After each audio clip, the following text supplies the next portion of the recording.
Right, so now my order of medium format film has finally arrived, so I can go out and take some pictures with my Zeiss Ikon Nettar that I found in a flea market not too long ago. And the film I'll be using for this experiment is Fomapan 100, which I haven't used before, so it will be interesting to see the results from that. I have used some folders before and I haven't really been that satisfied with the results, but I'm actually quite excited to see how this camera will turn out, because I have quite big hopes that it will be a bit better than the few other folders I've been using. The first location I will go to is an abandoned car in the forest, and I have really no idea if that car is still there, so I guess we'll just have to go and find out.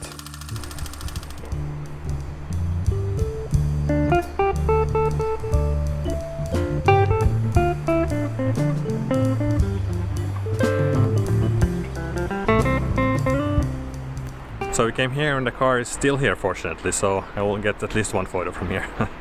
Yeah, so I will start by measuring the light, and I'm using my phone for that, just a map. It's worked quite well.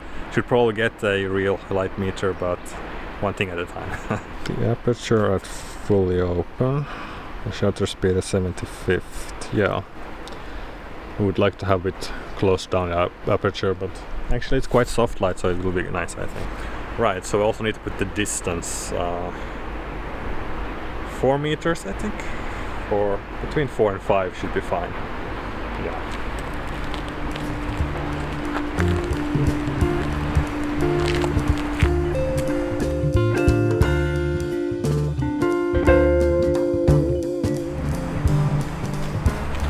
First photo. I'll take one more in this location.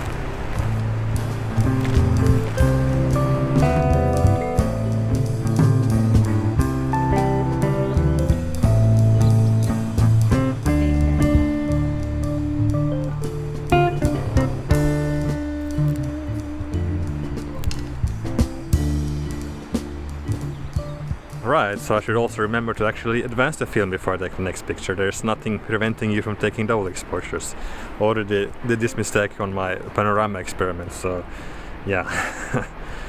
Good that remembered. Yes. I think we're done with this spot. I'll find some more things to take pictures of, and yeah, the mosquitoes are biting me everywhere. Oh, will it be like this all summer now? I want winter back. No, spring. Spring is the best. These small bastards haven't awoken then yet. Oh, it's the one right on the camera lens. Oh, and on me. Yeah, I think we should start going to the next spot or whatever now. Yeah, I think one more.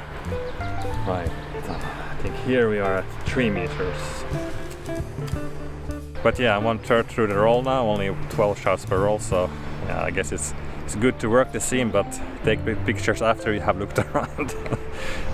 But anyway, it's fine. It's not 4 shots. It's okay for one spot. Yes, let's go to the next one. Yes. Right, so for my next location, I didn't record anything because my GoPro decided it wanted to sleep, even though I had been charging it for a few hours. And also the same with my mobile phone, it just shut off itself when I tried to take pictures or video. In any case, we went on a small boat trip, and well, I have at least one photo of me holding the camera, so I have some proof I was actually there. Thanks to you. Thanks to you, yes. And well, and the first picture I took there was a double exposure because I forgot to advance the film on my last location, so I spoiled my best photo of the abandoned car. And also a good photo. Yeah, one a more good photo of me. Well, in any case, I hope there will be no more mishaps in this experiment. This brings us to the photos from the boat trip. Here I photographed with a fully open aperture at 4.5.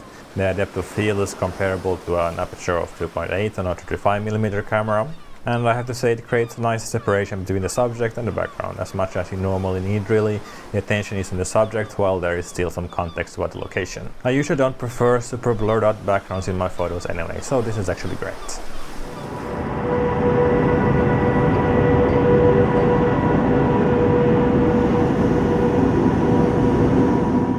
For the third location, I wanted to see how the camera and the film performs in direct sunlight. One good location for this seemed to be the train yard. I was already here recording a different video, but unfortunately that one had even more mishap than this one, so it will take a while before I can publish it. In any case, at the train yard there is this bridge which goes over the tracks, and it has quite interesting lines and geometry. Also, you get a quite good elevated point of observation so you can see what happens at the train yard, so it's a quite good location for photography. Unfortunately though, the mishaps did not end here. My photos turned out to have quite severe light leaks. But of course, this time it wasn't my fault directly. Okay, maybe I could have checked the camera more before. But in any case, the photos were not ruined, so actually the one which I like most is still okay, even though there's a light leak. Actually, all of the photos have some degree of light leaks when I check the negatives, even the ones shot in shade, but it's very little there, so it doesn't affect the pictures. When I checked the camera, I noticed there aren't actually any light seals. Yes, the door works as a light trap, which is enough to keep the light leaks at a minimum in low light, but even then it will eventually spill over. I don't know if it has originally had light seals, there is no sign of any. Usually they disintegrate and turn into black goo over time, but there was not even anything of that sort here, which seems a bit strange, so I will definitely install my own light seals before I shoot the next roll with this camera. Fortunately though, the light seals ended up in the right place, at least in my favorite shot from the train yard. It sort of looks like the sun, so it's actually kinda nice. In the other shots though, it isn't so nice, and yeah, I really don't like it there, it's too much. So I prefer to avoid it in the future.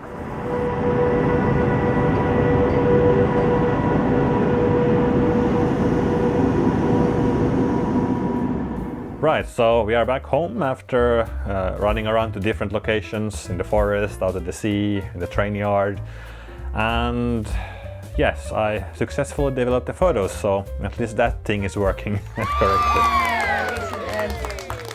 Oh, of course, I should mention what developer I was using. I used the Rodinal 1+25, which has become my standard developer at the time. I don't know why, but I like it. I would also, of course, like to try more crazy delusions like 1+50, 1+100, 1+200, 1+... I don't think you can do more than that. But the bottle of developer I have right now is around 20 years old or so, and there's lumps in the bottom, so I'm not so sure I want to dilute it so much. It works well at 1+25, so I don't want to risk it with 1+100 or something. Right, so now when I've taken one roll with the camera, what are my experiences? Well, they're actually quite positive, even though I had double exposure, light leaks. What more? Nothing more. Actually, the rest of the things went quite well. No misfocus photos. That's quite good because you don't have any way to actually confirm the photos, no rangefinder or anything. You would have to bring a measuring tape with you out there to measure the distance. But then again, that might not work very well either because the distances written on the lens might not actually be correct.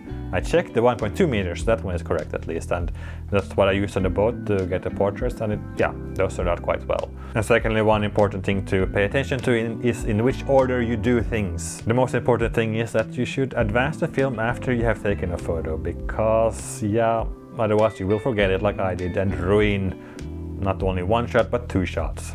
Sometimes, of course, you can get happy accidents and get quite exciting double exposures or triple exposures, or how many exposures you managed to do by mistake. So the third point, the viewfinder. When I got home and looked at the photos, I noticed that they don't really line up, but how I remember taking the photos, a little bit off some of the compositions. Could just be that I did mistakes on the scene and did not compose properly. But to prevent that from happening, it's good to have a bit of margin around your subject. So it's easier to cut into the frame than to try to create something which does not exist anymore. To conclude my experiment, I have to say that I'm very positively surprised by the results from the Zeiss Ikon Nettar with the Fomapan 100 film developed in Rodinal 1+25. Yes. And I mentioned in the beginning that my previous experiences with folder cameras haven't been that good, but I have to say this one blows the other ones out of the water. Or maybe not.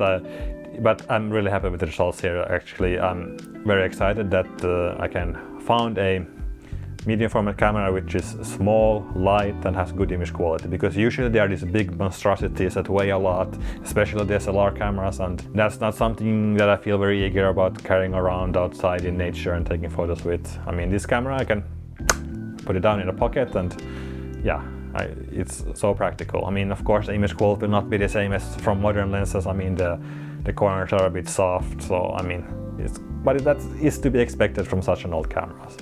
It's quite, considering the weight and size, I can live with a little bit reduced image quality compared to newer cameras. But I think that's all for this video. As I said, I'll make one more, at least, video of this camera shooting a few more rolls, different films, different developers maybe, who knows. See you next time, in my next video, which will be about who knows. Bye! Bye!